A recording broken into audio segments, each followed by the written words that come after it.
So this is my video about how to actually extend human lifespan. This will be linked in the video that I'm doing now, and I wanted to do a video on what is medical advice to stay healthy.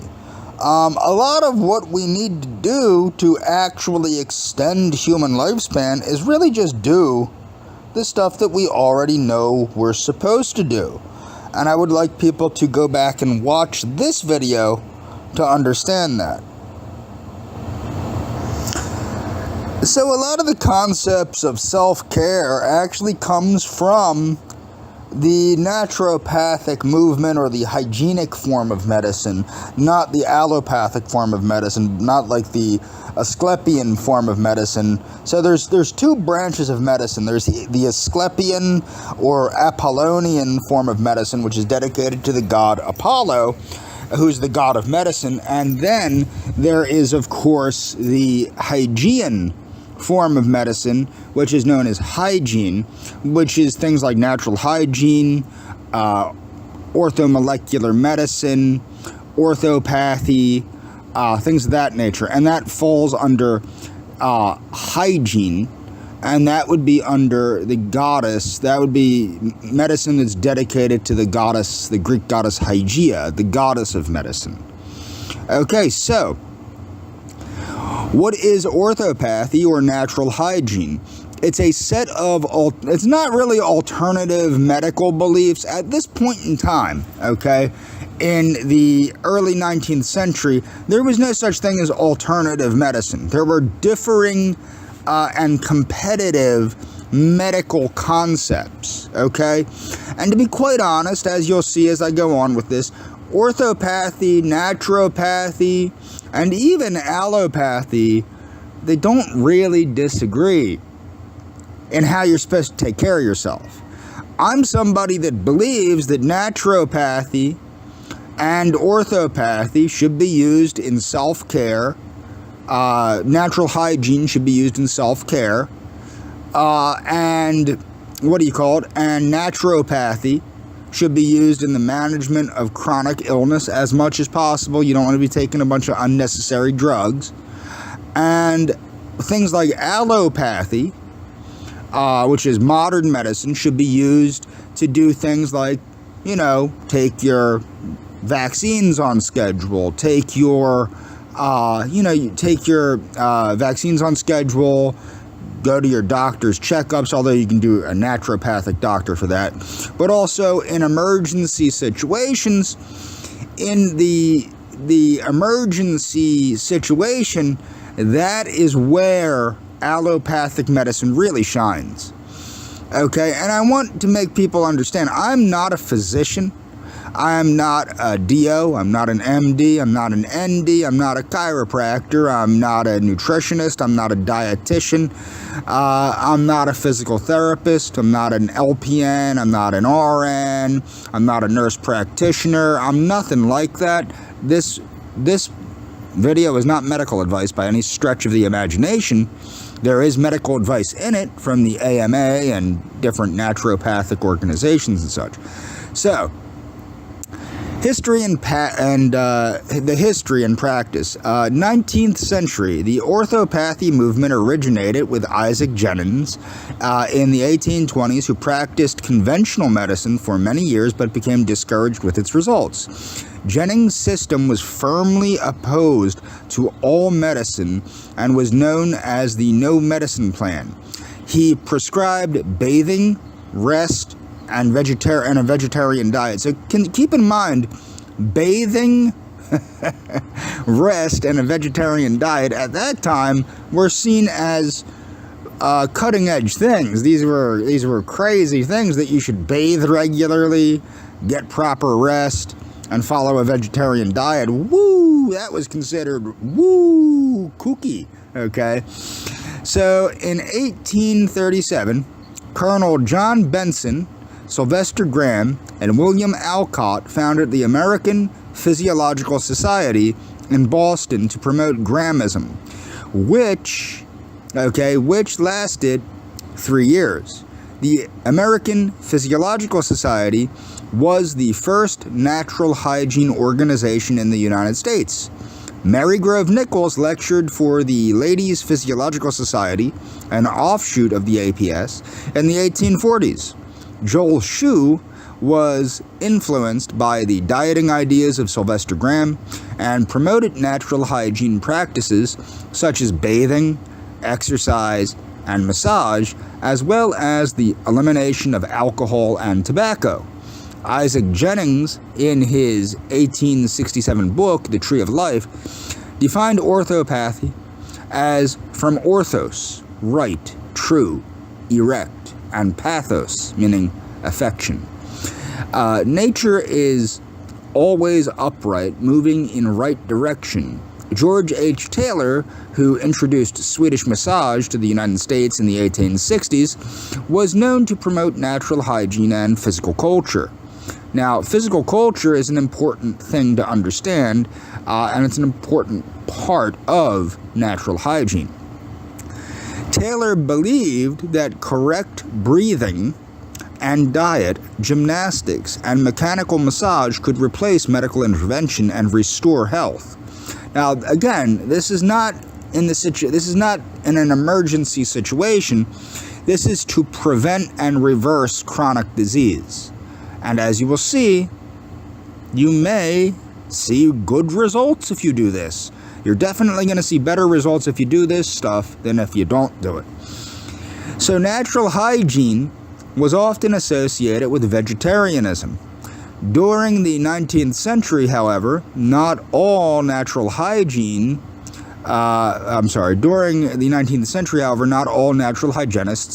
are vegetarians. Russell T. Trowell was a notable early proponent of natural hygiene and vegetarianism. Trowell established his own version called hygiotherapy, a mixture of hydrotherapy with diet and exercise treatment regimes. In 1887, Susanna Way Dodds and her sister Mary established the Hygienic College of Physicians and Surgeons in St. Louis, Missouri. They focused on natural methods of treatment, diet, exercise, massage, electricity, and hydrotherapy in all of its manifold applications. A lot of this also comes from John Harvey Kellogg's work. During the 1880s, Thomas Allinson developed his theory of medicine, which he called hygienic medicine.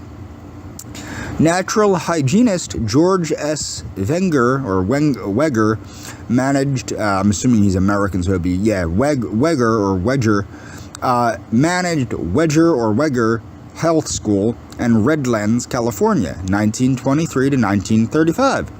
Herbert Shelton, who has been described as the 20th century's premier natural hygienist, was influenced by Sylvester Graham and Russell T. Trowell.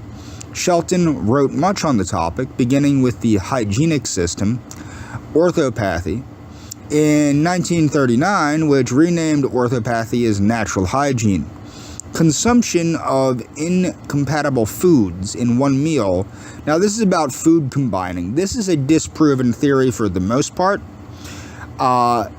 Although I wouldn't exactly say that it's disproven. You can digest foods much quicker in some ways if you eat certain foods at certain times. However, you might actually wish to slow digestion so as not to spike the blood sugar.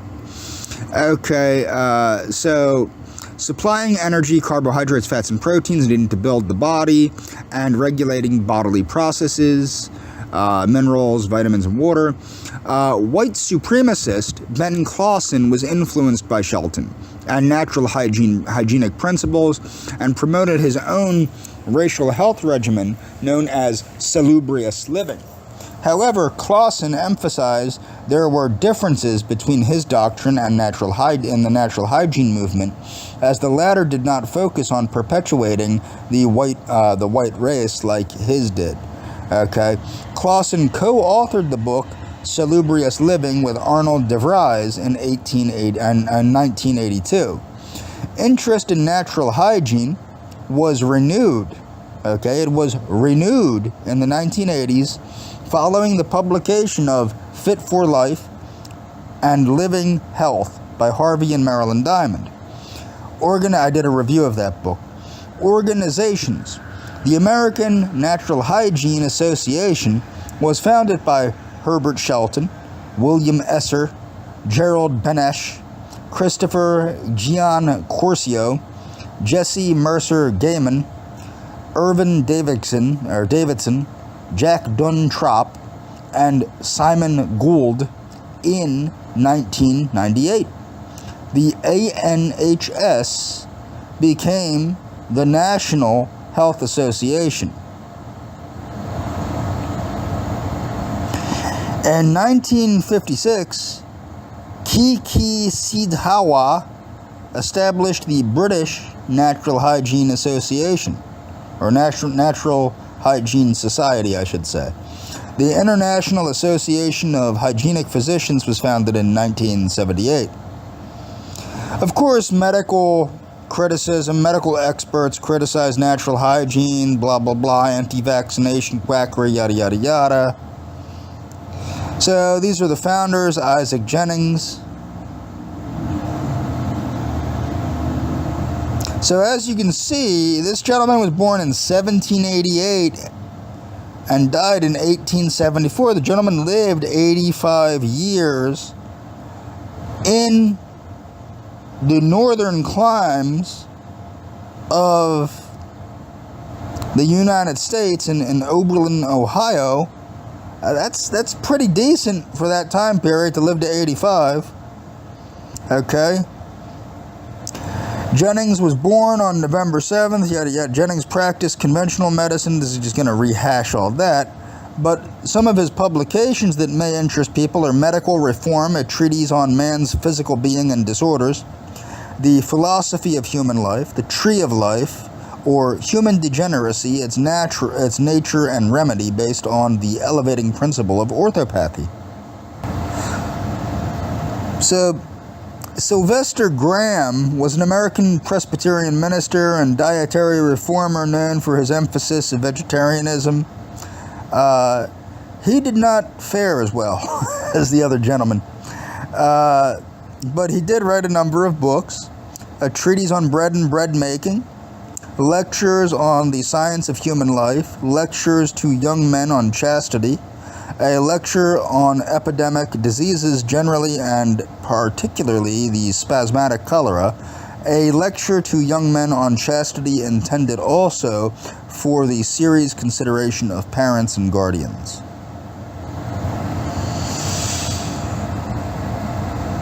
So, Joel Schuh, he wrote a few books too: Facts in Hydropathy, or The Water Cure, Water Cure for Ladies, Hydropathy, or The Water Cure, The Water Cure Manual, Tobacco, Its History, Nature, and Effects on the Body and Mind, Water and Vegetable Diet. Now, this is what you need to grasp here. What you need to understand is tobacco usage and the 1800s was already recognized as a cause of many health maladies by natural health practitioners, whereas mainstream doctors were writing prescriptions for cigarettes. So you need to keep that in mind, okay? Consumption, its prevention and cure by the water treatment, the hydropathic family physician.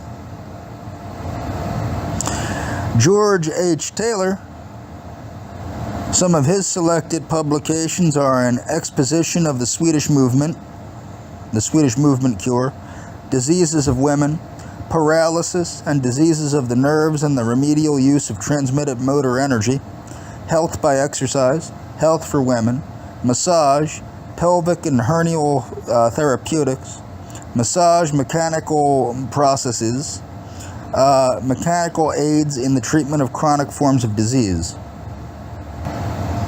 Mary Groves Nichols, some of her selected publications are Experience in Water Cure, Marriage, Its History, Character, and Results, Mary Linden, or Revelations of a Life and Autobiography, A Woman's Work in Water Cure and Sanitary Education. Susanna Way Dodds. Some of her publications are The Diet Question, Health in the Household or Hygienic Cookery, Race, Culture, Mother and Child. George Stephen Weger or Weger, I haven't decided on how I want to pronounce that yet. Some of his books include Health Lessons, The Genesis and Control of Disease, and Dietetic Disappointments and Failures. So this is about Herbert Shelton. Okay, some of his selected publications were his legal history, early life, career.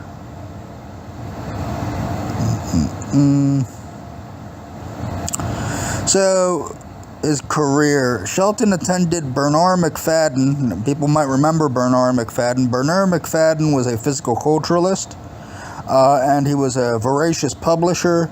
Some of his books include Publishing and Writings. Vitality Supreme is something I recommend, but this is a photo of Bernard McFadden. Now, Bernard McFadden was a vegetarian. People talk crap about vegetarians. That's a vegetarian. Okay, that's a vegetarian. That's an older vegetarian. But they're all Bernard McFadden. Now, I've done a video on Paul Bragg. I'm going to talk about him a little bit here. Paul Bragg is perhaps one of the newer and more, I would say, better resources for approaching natural hygiene, together with, to promote natural hygiene in a modern and approachable sense. I would recommend following the concepts put forth by Mr. Bragg, as well as by his predecessor, his protege, Jack LaLanne. So what were his health beliefs? Bragg advocated deep breathing, fasting, organic foods. I'm not a big fan of fasting, though I do think maybe at some points a fasting mimicking diet is a good job. Drinking distilled water, juicing, exercise, listening to one's body, and many other techniques as methods of prolonging life.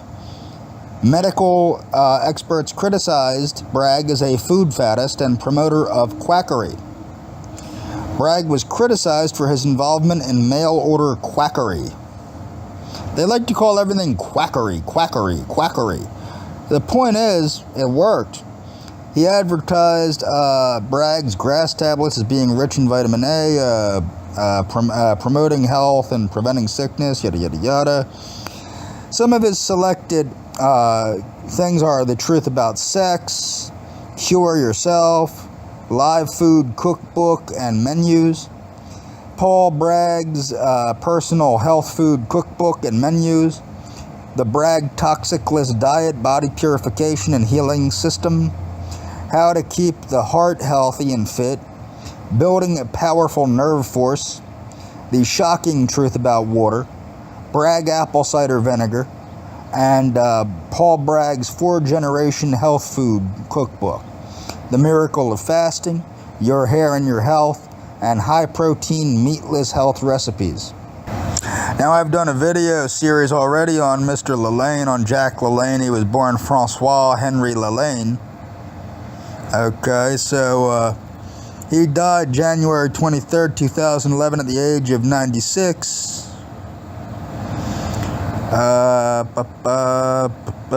Let's see here.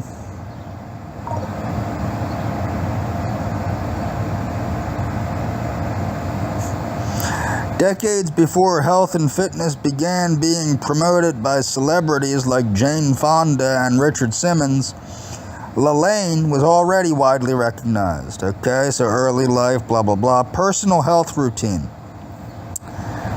Keep this in mind. LaLanne blamed overly processed foods for many health problems. If you watch the video that I've posted about Weston Price, you'll see that is one unifying factor, and that is the avoidance of processed foods. Okay, for many health problems, For most of his life, Jack was mostly vegetarian, while including fish in his evening meal. In his later years, he appeared to advocate a mostly meatless diet that included fish, similar to the Mediterranean diet, and he took many vitamin supplements. He ate 2 meals a day and avoided snacks. His breakfast after working out for 2 hours consisted of hard-boiled egg whites, a cup of broth, oatmeal with soy milk, and seasonal fruit. For dinner, he and his wife typically ate raw vegetables, egg whites, and fish. He did not drink coffee. Exercise. When exercising, Lalane worked out repetitively with weights until he experienced muscle fatigue. This is the older way to work out. If you ever look at the older bodybuilding method, they would work out with light weights till failure. In whatever muscle group he was exercising, there's no need to really work out till failure either, by the way. Lalane moved from exercise to exercise without stopping, what is called supersets. To contradict critics who thought this would leave him tightly muscle-bound and uncoordinated, Lalane liked to demonstrate one-handed balancing. His home contained 2 gyms and a pool that he used daily. He continued with his 2-hour workouts into his 90s, which also included walking. He stated, "If I died, people would say, 'Oh look, Jack Lalane died. He didn't practice what he preached.'" Lalane summed up his philosophy about good nutrition and exercise. "Dying is easy. Living is a pain in the butt. It's like an athletic event. You've got to train for it. You've got to eat right. You've got to exercise. Your health account, your bank account, they're the same thing. The more you put in, the more you can take out. Exercise is king and nutrition is queen. Together you have a kingdom." Views on food additives and drugs. Lalane often stressed that artificial food additives, drugs, and processed foods contributed to making people mentally and physically ill. As a result, he writes, many people turn to alcohol and drugs to deal with symptoms of ailments, noting that a stream of aches and pains seems to encompass us as we get older. He refers to the human bloodstream as the river of life, or a river of life, which is polluted by junk food, loaded with preservatives, salt, sugar, and artificial flavorings. Relying on evidence from the President's Council on Physical Fitness, he also agreed that many of our aches and pains come from lack of physical activity. As an immediate remedy for symptoms such as constipation, insomnia, tiredness, anxiety, shortness of breath, or high blood pressure, Lalane states that people will resort to various drugs. We look for crutches, such as sleeping pills, pep pills, alcohol, cigarettes, and so on. Okay, these are Lalane's feats. Swam the entire, this is in 1954 at age 40. He swam the entire Golden Gate Bridge. 1955, swam from Alcatraz Island to Pier 43 in San Francisco. 1956, set what was claimed as a world record of 1,033 push-ups in 23 minutes on You Asked For It television. 1957, swam the Golden Gate Channel while towing a 2,500-pound cabin cruiser. The swift ocean currents turned this 1-mile swim into a swimming distance of 6.5 miles. 1958, he maneuvered a paddleboard nonstop from Farallon Islands to San Francisco shore. 1959, did 1,000 push-ups and 1,000 chin-ups in 1 hour, 22 minutes to promote the Jack LaLanne Show. In 1974, for the second time, he swam from Alcatraz to Fisherman's Wharf. 1975, repeating his performance of 21 years earlier, he swam the entire length of the Golden Gate Bridge. 1976, to commemorate the spirit of 76, United States bicentennial, he swam for 1 mile, blah, blah, blah. 1979, boats in Lake Ashinoku in Tokyo, Japan. He was handcuffed and shackled, and boats were filled with 6,500 pounds of Louisiana Pacific wood pulp. Okay, awards, honors, filmography, awards. So Governor Schwarzenegger launched the California's Governor's Council on Physical Fitness and Sport. In his address, Schwarzenegger paid special tribute to Lalaine. Different honors. You can read this on your own. I've gone through this in my video on Lalaine, I believe. So I covered natural hygiene. In my next video, I'm going to cover naturopathy. Although I plan not doing this video next, I plan on doing another video on Orania next. But this is naturopathy, a practice of medicine which I will be covering on my next video on this subject.